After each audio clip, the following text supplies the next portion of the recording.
There is no beginning to your journey. There is no ending to your journey. You are migrating to expansion.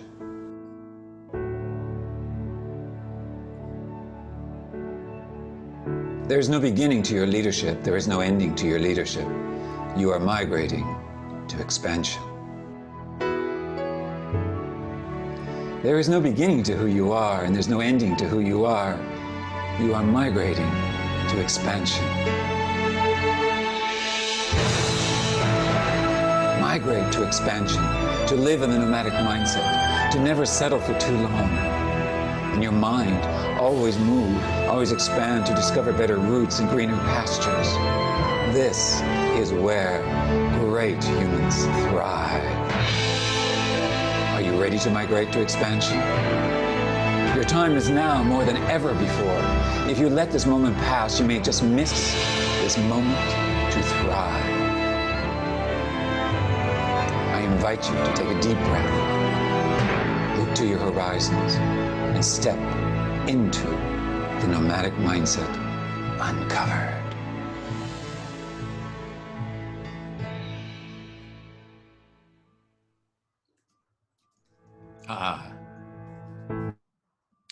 How I absolutely adore those three lines. Those three lines: there is no beginning to who you are, there is no ending to who you are migrating to expansion. This is a great line. These three lines and the three words, migrate to expansion. That's what we're doing here on an ongoing basis, especially here in Toastmasters. You are migrating to expansion. This is where we are going today. We're going to go on a little journey. But before we go on this journey, I want to invite you to write into the chat box. What's a word or a thought or an observation that came to your mind when you saw that video? So I invite you to write away in the chat.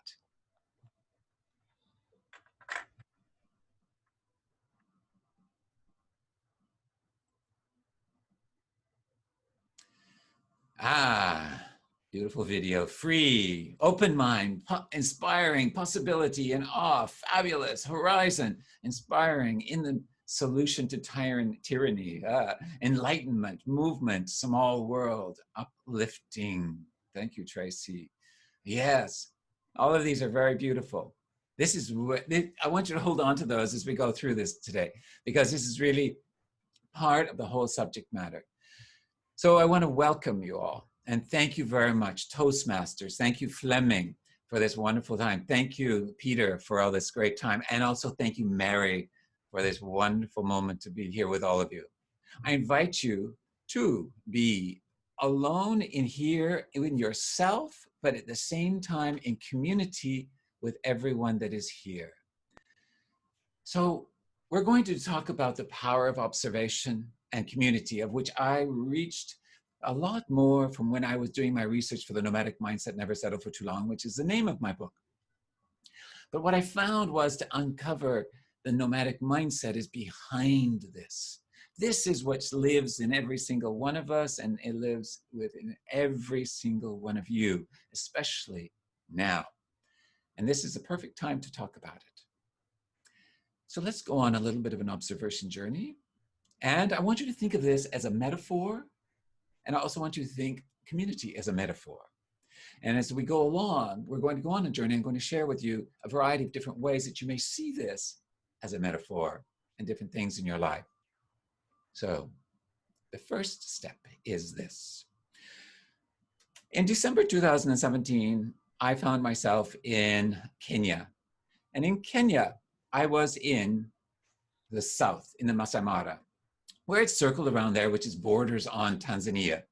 And it's a beautiful, beautiful grasslands. It's gorgeous. And it's full of animals and lions and cheetahs and elephants and baboons and ostriches, and you name it, it is there. I went on a safari with my safari guide. His name is Nick. And Nick was absolutely amazing. We would go around, we would drive in his 4x4, and we would drive and we'd stop. And he'd say, look, over there behind that tree, you will see an ostrich. And I'd look, and I'd look, and I'd observe even further. And I'd say, oh yeah, I get it. I see it. But I never saw it because I couldn't figure it out. Which one was he looking at? Which bush was he looking at? This happened also at the same time when I was in Namibia just recently. I was doing some more research and I was spending time with the Himba and also the Bushmen of the Kalahari, which was again so incredible. But I had a guide again, and we went on a little bit of safari in the national park. And he stopped the car again. And he said, look over there behind that tree. You'll see a beautiful steenbox. And I said, what tree? What was he observing? What I was thinking. I got frustrated again because I thought, what are they observing that I can't see? And so I asked him, I said, why can't I see this? Because he said, this is what you need to do. You need to look for what doesn't fit in the picture. He said, once you take your mind away what your original thought is of that scenery, you will find what doesn't fit. But you're struggling to find what fits, and you're not looking from behind. This is like a blind spot that we might have in our lives, for example, which can be a strength at the same time, which we discover. But a blind spot is something that we don't know, and that is what doesn't fit. During COVID, for example, people were getting online with their trainings and turning into webinars and Zoomification and Zoomification and Zoomification. But I was sitting back and I was watching. I was looking for what didn't fit. I was looking for what was the gap. And what was the gap in that early stage in the spring when we were in lockdown was people weren't talking about humanity. They weren't talking about empathy. They were talking about getting their stuff online and just being business, business, business. And then they found out that that's not really where it's at. So where we're going to go, I want you to think about this because this is an observation that's very important in our lives. All right.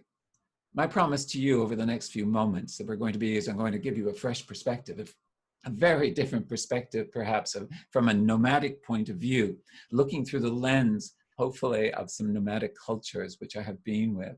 As I said, and Mary said that I have been to Mongolia and I've been to Kenya, as I've said earlier, and I've been to Morocco, and it was in the Southern Sahara, and it was just amazing, all very different.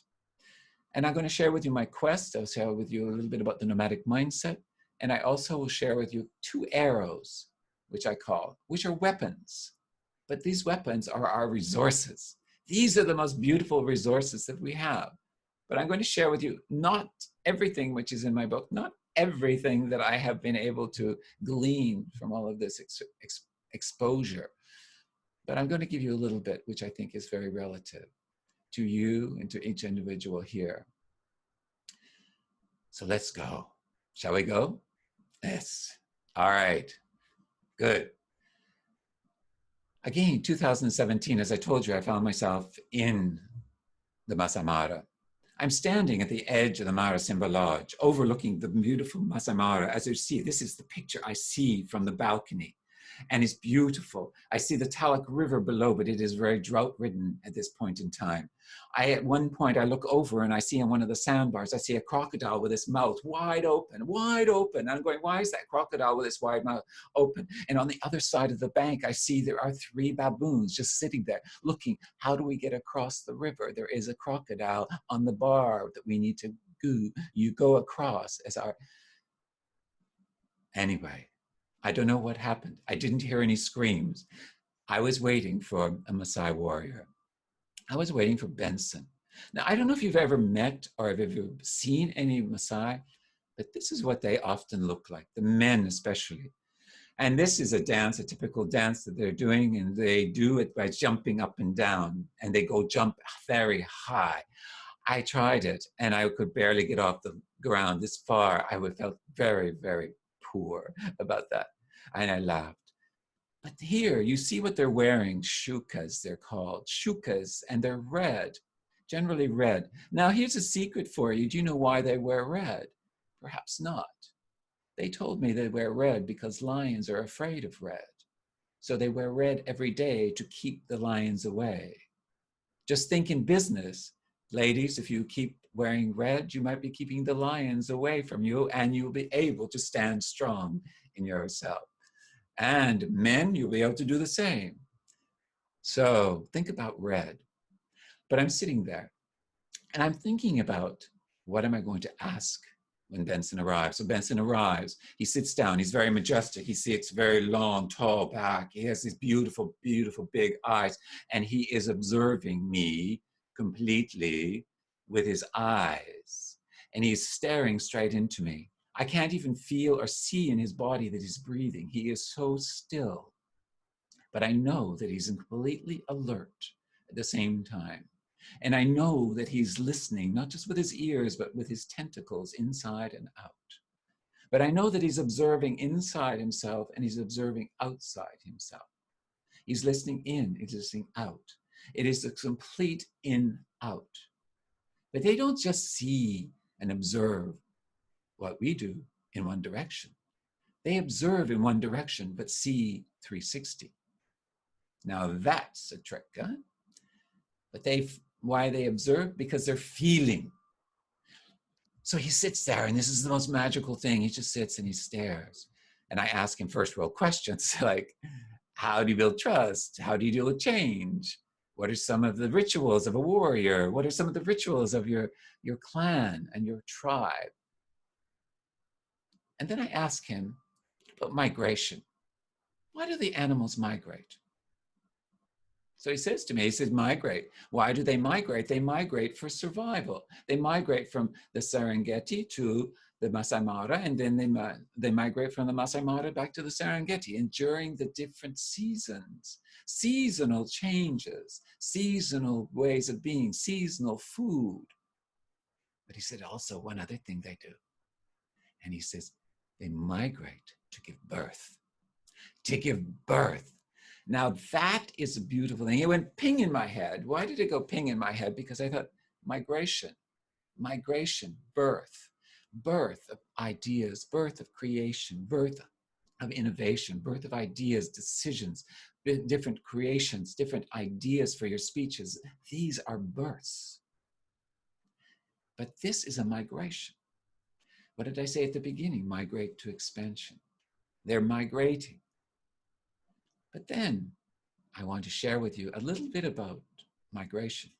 Here is a video that was taken a couple of months ago by one of my Maasai leaders. And this is the wildebeest. What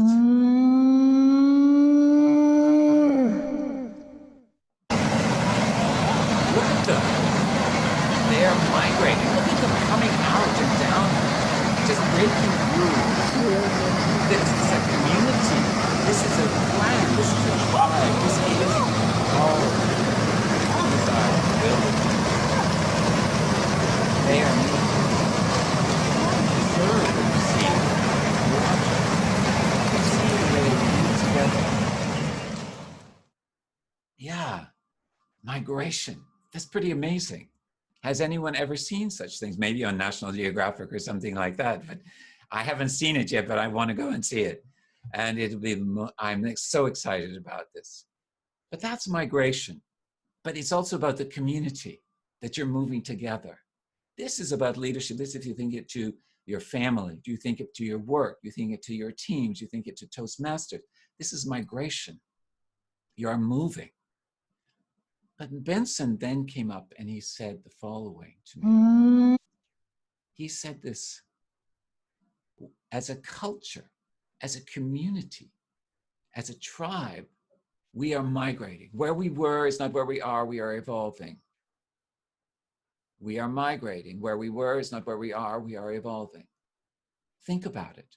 Where you were before Toastmasters, before you came here, you migrated to Toastmasters. It's not where you are evolving. COVID, we are not where we were. It's not where we are evolving. If you want to, this is the migration. And this is, I want you to observe your own migration, the migration in your mind, observe in your heart, observe in your gut, observe not only internal, but outside what's happening. Keep the observation going. So let me tell you a little bit about my quest. Because my quest is quite interesting, I think, and Mary started to talk about my quest. My quest started when I was a very young lad, obviously, and I started my life on a very large lake on the west coast of Canada, and it was called Lake Cowichan. This is what I grew up with. Isn't that beautiful? A pristine, gorgeous lake, massive lake. And we would have incredible summers frolicking in the water and skiing and water and fishing and playing on rafts. And we would sit around in the evenings around campfires and we would tell stories. It was so rich. But my family said, no, we want Kevin to have a better education because this is a logging camp. And so they said, we're going to move on. So we moved on. We moved on to Victoria, where I grew up, went to school, and that's when I started to figure skate. And I started and I went better and better and better, and I kept on doing it and doing it and doing it and training hours and hours and hours in between school classes. And I would go to the rink and come back and hours. And then I became a Canadian ice dance champion. So it all paid off. Yes, that's me with hair. Very long time ago in my cat suit, as they call it, and a very different person there. So this is what I did for many, many years. But at some point, something inside of me said, it's time to move on. And so I did. I went to university. And at the same time that I was at university, I started to dance. And I loved dance. And so I studied as a dancer. But when I finished my degree, something inside of me said, if you want to be a great dancer, you need to go to the center of dance. So you need to go to New York City. So I moved to New York City and I studied dance. And I studied and I really enjoyed it so much. But then after that, a year, I said, if I'm going to perform, I need to perform. Something inside of me said, move on. So I moved on. And where did I go? I went to Paris. I went to Paris and I lived in Paris. What did I do there? I danced at the famous, world famous Moulin Rouge, the cabaret. I did the can-can twice a night. It was excruciatingly difficult. We would start at 10 p.m. First show ended at 12. Can-can started at 11:30. We had a break. We started again for another show. Can-can started at 1:45 in the morning, and we finished at 2 in the morning. Can you imagine kicking your legs up, the flexibility, the strain, the pain that happened on an ongoing basis? But it was exciting. It was exciting, and I performed every night. But something inside of me said, that's not enough. It's time to move on. And so I moved back to Canada, the safety of beautiful Canada. And I lived in Canada, in Ottawa, and Toronto, and Calgary, and Edmonton, and all the way back home to Victoria and to Vancouver. And this was all very important to me, very important to me. And I became, at this point, an elite choreographer for national world Olympic champions. And I became the top in the world I was the flavor of the month for many, many people wanting to have choreography and work with me.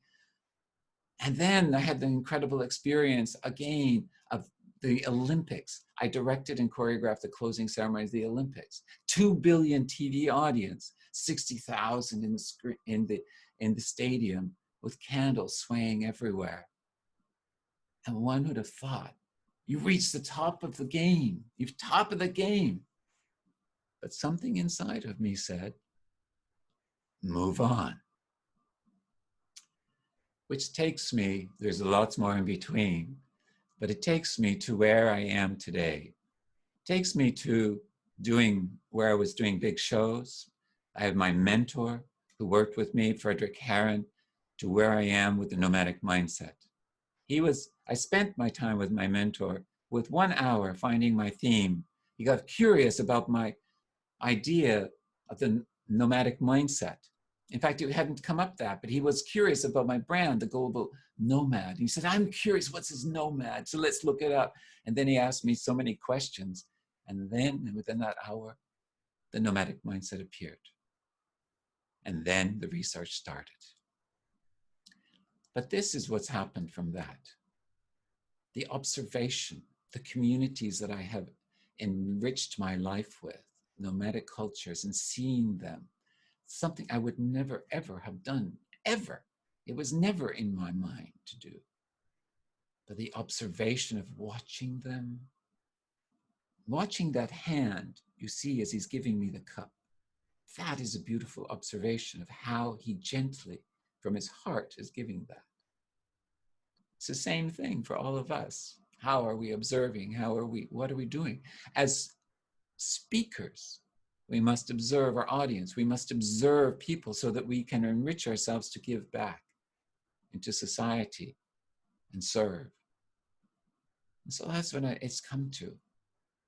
But I have to say that I found myself in Mongolia in a yurt in the beginning of winter. And it's very cold in a yurt because there is only one heater in the very middle. And outside, it was the complete beautiful steppes, vastness of the steppes. And I was staying with some people, Ravdan and his wife, Nam. And I asked him, why do you migrate? Just like I asked Benson. And just like I say at the beginning, migrate to expansion. And they said, we migrate for a better life. We migrate because the seasons and the environment is changing. We migrate to save our animals. We migrate to save ourselves from the bitterness of the cold. But I also learned something from that. And all of a sudden I thought, at times during my life that I was moving on and moving on and moving on and moving on. And I realized that I was moving on. But this was the moment that I realized what that really meant. I wasn't just moving and escaping, and I wasn't running away, and I wasn't confused, and I wasn't weird, which I thought at times. My mother had said, a rolling stone gathers no moss. Stay put, stay put, stay put. And I go, I don't know. Something inside of me is saying, move on. But that time in Mongolia, I realized that moving on was the essence of the nomad. That is the voice inside of your gut.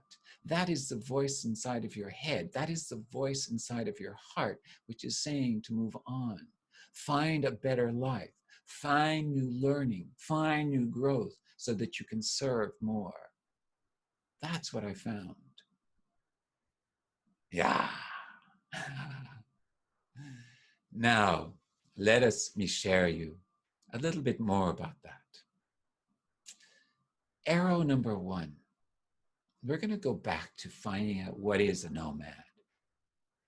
So we've been migrate to expansion. We have been look for what doesn't fit in the picture. We have looked at, we are migrating. Where we were is not where we are migrating. And now we're moving on. We're moving on. As I sat in Mongolia, in Mongolia, I'm sorry. When I sat there, I was invited to a chat with my mentor and 2 Mongolian women. The chill I told you of the air in Ulaanbaatar was very cold and I could feel it. I don't know if anybody you've had any cold, you can feel it against your skin. It just cuts into your skin sometimes, the wind. And it's so horrible at times. But I had a toque on and I had my cashmere gloves and my cashmere scarf, my cashmere sweater. And I went to the Blue Sky Hotel and I went to the lounge and there they were. And I was sitting there and one of the women, her name is Batgirl Bat. She used to work for the Branding Council of Mongolia. She's a fantastic woman, these eyes that just danced with light and glow, her smile that went from ear to ear, and her really deep voice, this robust voice was so sexy in so many ways, but it was so beautiful to listen to. And I could tell in her vibe, her energy, she was so vibrant and so excited about what she was talking about. And my mentor, Frederick, leaned forward, he says, you need to ask her some questions. And I was going, oh no, what am I going to ask? So my first question I asked her, I leaned in and I said, what is the true meaning of nomad? Before I tell you what she said, I want to know, I would like you to put into the chat box, what do you think is the meaning of nomad? So I invite you to put into the chat, what is the meaning of nomad?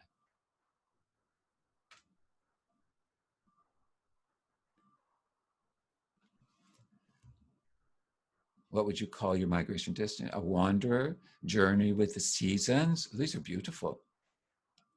Yes. A person going to places for survival, endless discovery, never settle for too long. You got it, Karina. Not sedentary, moving around, finding pastures. Yeah, fantastic. Okay, so what does it mean? So if you look at the etymology of this, constant state of change. Thank you, Adrian. Yes, absolutely. If we go back to ancient Greece, Byron will know this, the Greek in the family. Nomos means pasture. And in modern Greek, nomas means grazing. And so he's going to say, no, it doesn't. Yes, it does. Anyway, and then in the middle of the 16th century, the French used the word nomade. And what it means is what everybody was saying is really to, and the dictionary says, to move from place to find new pastures. So I go back to Becquerel, and she says, most people believe it to be a community, a group of people, a tribe, a culture that moves from place to find new pastures, for survival, to thrive and to flourish. And then she paused.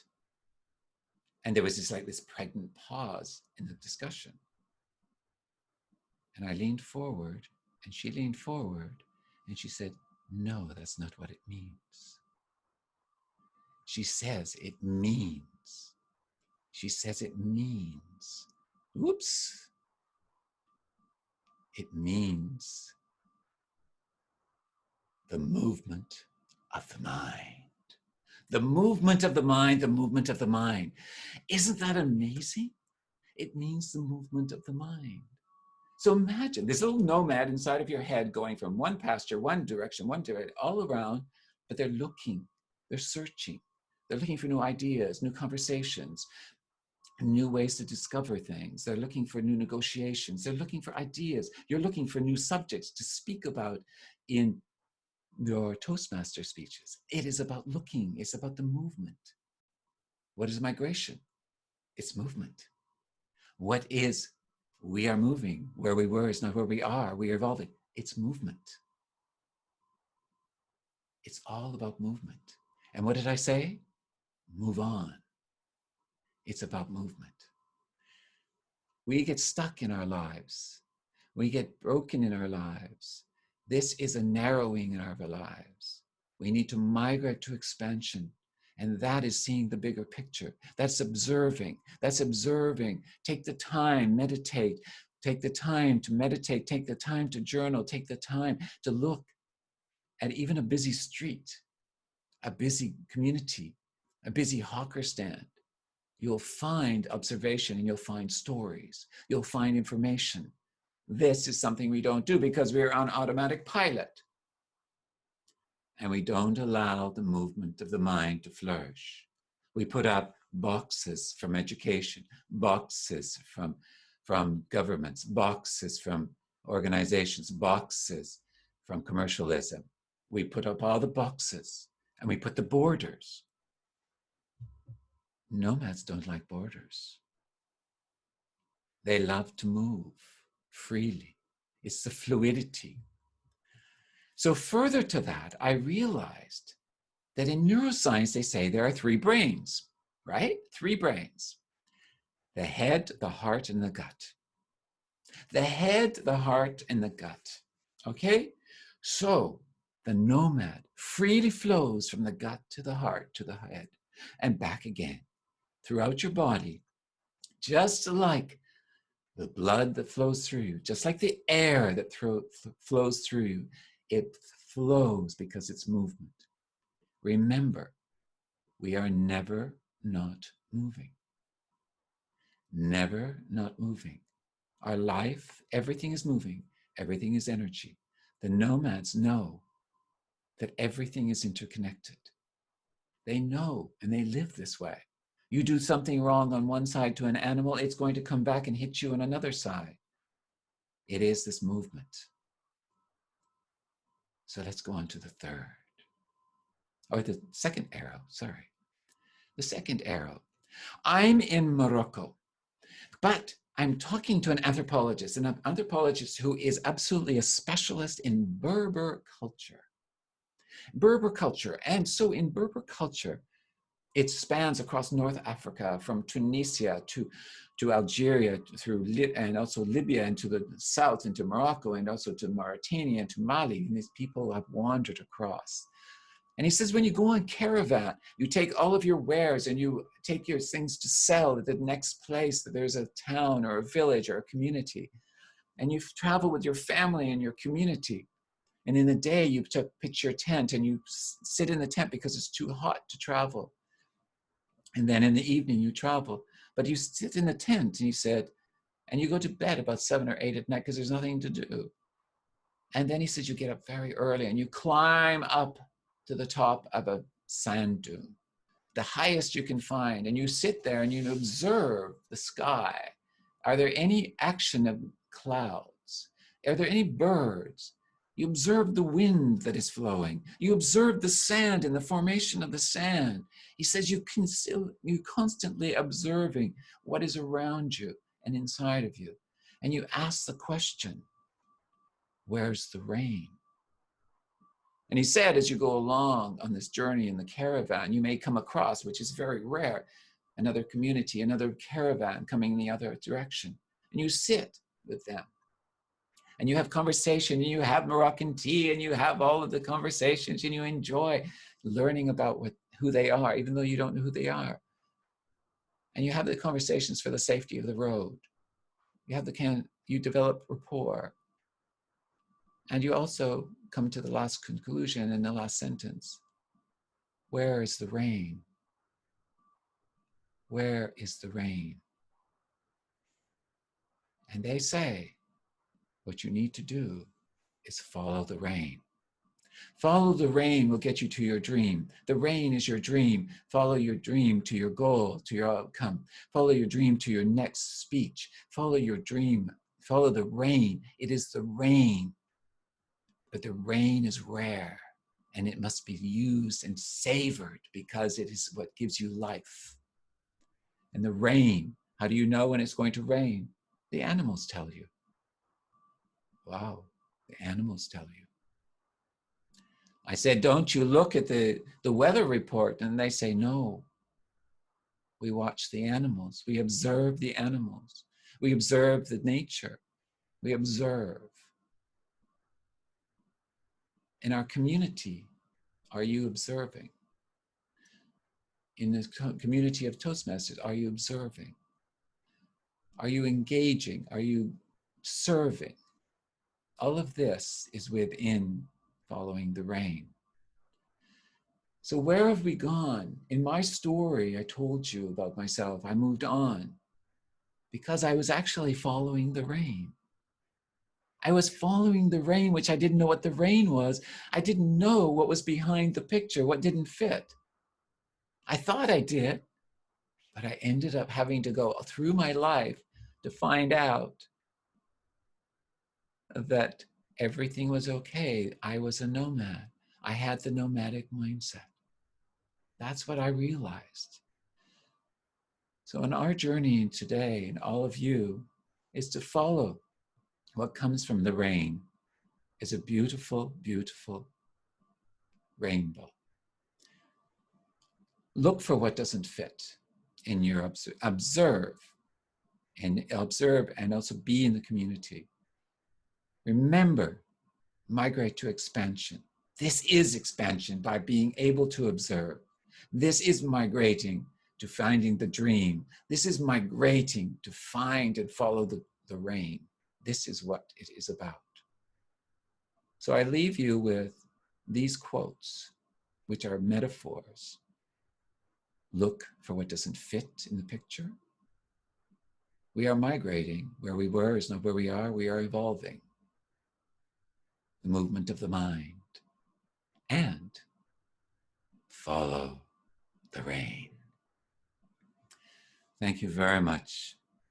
And I want to engage all of you and enjoy And take from this whatever you wish to take, because it's about looking at your view of your world.